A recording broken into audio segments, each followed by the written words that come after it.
This is a question that I need you to answer, Democrats, liberals, Kamala Harris voters, people who talked about Project 2025 and the fear of Trump and Republican fascism. I need you to answer this question. If you guys are really so worried, if the Democratic Party is really that worried about the threat of fascism that Trump poses in the Republican Party in his next term, tell me why 15 Democrats just voted on this bill. The House just passed a bill that could devastate nonprofits, chill free speech, and hand Trump unchecked power. It allows the Treasury Secretary to designate organizations as terrorist supporting with limited due process. Go read the Slate article talking about this. So explain.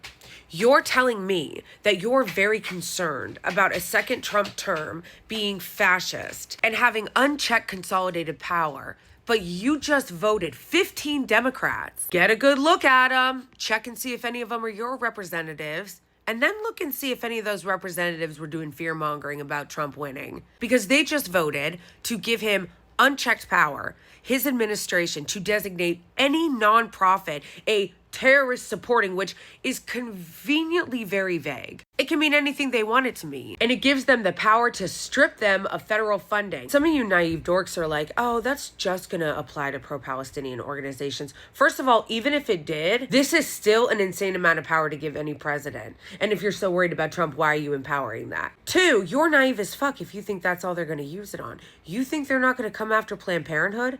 You think they're not gonna come after the ACLU?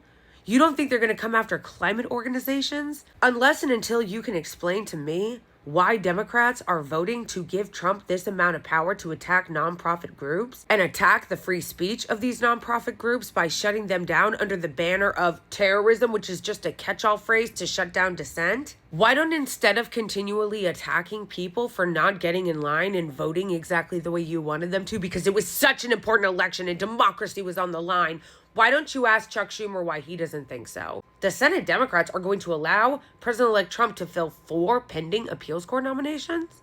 Really? So why don't you ask your lawmakers this? Okay? Because actually, this was a question I was asking before the election. The question being, are you really afraid of what the threat that Trump and the Republicans pose to the country? Because you got a funny way of showing it. Are you really afraid of Project 2025? Because you guys got a funny way of showing it. What this shows me is that they were always lying. I kept asking before the election, I do think that Trump poses a threat to the country and to the world. Why don't Democrats? And the question seems to have kind of gotten an answer. They're not really afraid. They don't care. They don't really believe anything that they're saying. This is all just political theater and bullshit. Because if they really believed any of what they said before the election, why are they voting to give him an incredible amount of power that he didn't have before? Why are they fast-tracking appeals court judges when they don't need to be? This is a question that I need you guys to answer. The liberals, how you're still defending the Democrats. And I would really love for the Democrats to explain this too.